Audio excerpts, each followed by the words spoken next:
Agora falando da evolução do consumo total de eletricidade no Brasil, em terawatt-hora, a gente tem três cenários. Cenário superior, de maior gasto, né, maior consumo, cenário de referência e o cenário inferior para 2034. A gente pode ver que o consumo em 2014 era de 538 terawatt-hora, para o cenário de referência ele chega a 870 terawatt-horas. Se nada for feito em relação à eficiência energética, pode subir até para 930 terawatt-hora. Mas se ações de eficiência energética e conservação de energia forem realizadas, o consumo pode ser de 807 terawatt-hora em 2034. Então, esse cenário é o que se espera, né, que o Brasil avance para que as metas de conservação de energia e eficiência energética sejam atingidas. Já na parte do consumo de energia final por fonte e setor, a gente tem dois gráficos. Um da consolidação por fonte 2034, né, e a consolidação por setor. Já por fonte, a projeção vai ser 34% dos derivados de petróleo, né, e vai ter uma redução de 4,6% em relação ao ano de 2024. Né. Já a eletricidade vai crescer 2,5% em relação a 2024 e vai ter um percentual de 21% em 2034.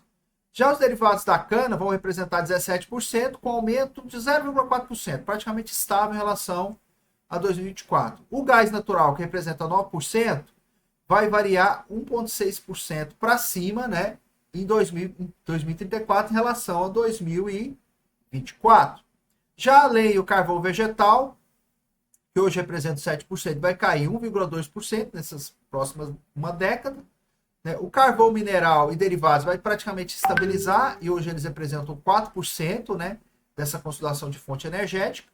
E as demais fontes, né, que são lixívia, que é um processo mais eficiente de produção de combustíveis fósseis, por exemplo, e outras fontes, representam 8% e vai ter um aumento de 1,4% na próxima década aí. Já a consolidação por setor em 2034, a indústria vai ter 31% de participação, com uma queda de 1,1% nessa próxima década. O transporte vai ser o setor mais preponderante, com 32%, e praticamente estável, com uma leve queda de 0,5%. Já o setor energético vai responder para os 10% e crescer 1,6% nessa década, né, de 2024 a 2034. O residencial vai ser 10%, com queda de 0,9% em 10 anos. O agropecuário representa 5% e vai ficar praticamente estável, né? O comercial vai crescer 0,8% e hoje representa 4% do consumo de energia. Já o poder público, né, representa 2% e vai ficar praticamente estável em 10 anos. E o consumo final não energético vai ficar estável e vai representar 6% em 2034. Já falando no consumo do setor industrial, mostrando a participação das fontes primárias na indústria e comparando os anos de 2024 a 2034. A gente observa que o gás natural representa 11,4% em 2024, vai aumentar essa participação para 12% em 2034. Já a lenha e carvão vegetal, que representa 12,5% em 2024, vai diminuir a sua participação para 11,9% em 2034. A eletricidade, que hoje tem o maior peso nesses gráficos, vai de 21,8% em 2024, vai crescer ainda mais para 24,3% em 2034. Então a indústria vai continuar precisando cada vez mais de eletricidade. Já os derivados de petróleo, que incluem óleo diesel, óleo combustível, GLP, querosene e outras fontes, vai estar em 10,3% em 2024 e vai cair a sua participação para 9,8% em 2034. Carvão mineral e derivados vai cair um pouquinho, né, de 13% de 2024 para 12,6% em 2034. Os derivados da cana vai ter uma queda de quase de 2%, né, saindo dos 19,4% em 2024 para 17,3% em 2034. E as demais fontes, que inclui biodiesel, a lixívia, que é um processo utilizando solventes químicos para extrair os combustíveis fósseis de forma mais seletiva e eficiente, outras fontes renováveis e não renováveis, a sua participação de 11,6% em 2024 vai aumentar para 12,1% em 2034. E o crescimento energético, né, de gasto energético da indústria sai de 88 milhões de toneladas equivalente de petróleo para 111 milhões de toneladas equivalente de petróleo em 2034. Já o consumo de edificações vai crescer em média 2,2% ao ano, puxado principalmente pela eletricidade, onde a eletricidade representa em 2024 63,8%, vai crescer para 72,3% em 2034. Já o gás GLP, que hoje representa 16,6% dos consumos em edificações, vai cair para 14,1% em 2034. Já a lenha vai ter uma queda significativa de 6 pontos percentuais, saindo de 16,6% em 2024 e indo para 10,6% em 2034. E outros consumos finais vai estabilizar em praticamente 3% nesse gráfico comparativo.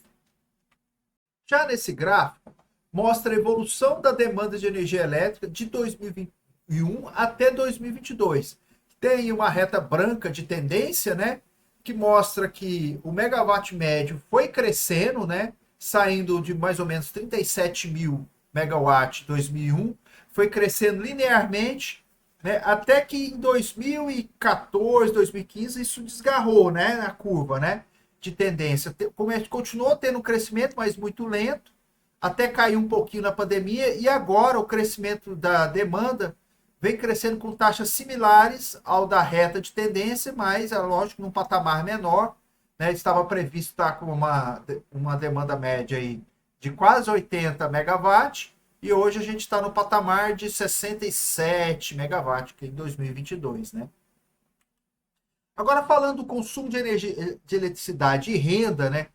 Isso a nível mundial em 2022, aqui mostra o gráfico, onde o eixo X mostra que é a renda per capita, né, da população por dólar, né, e o gráfico aqui no eixo Y mostra o consumo, né, de eletricidade per capita, né, o consumo por pessoa aí, anual, né, em quilowatt-hora por pessoa, né, per capita. Então a gente observa que tem vários países, Afeganistão, Benin, Burundi, né, que tem uma renda per capita baixa e, consequentemente, um consumo energético baixo. Já à medida que vai passando, né, aumentando a renda per capita, também o consumo de energia vai aumentando. Existe, então, uma correlação, né, entre o consumo energético e a renda per capita da população de cada um dos países. Então, agora, o próximo gráfico é o mesmo, só que agora destacando o Brasil, né? Mostra que o Brasil está numa posição intermediária, né, mas com uma renda per capita ainda muito baixa e, consequentemente, o consumo de energia também baixo em relação ao resto do mundo, como, por exemplo, Rússia, Aruba, Brunei, né, igual Bahrein, Kuwait, Catar, que tem uma renda per capita muito alta e também um consumo de energético muito alto. Mas o que preocupa é que o Brasil ainda tem uma renda per capita muito abaixo dos países desenvolvidos e dos países da região que tem muito petróleo, né, como o Oriente Médio.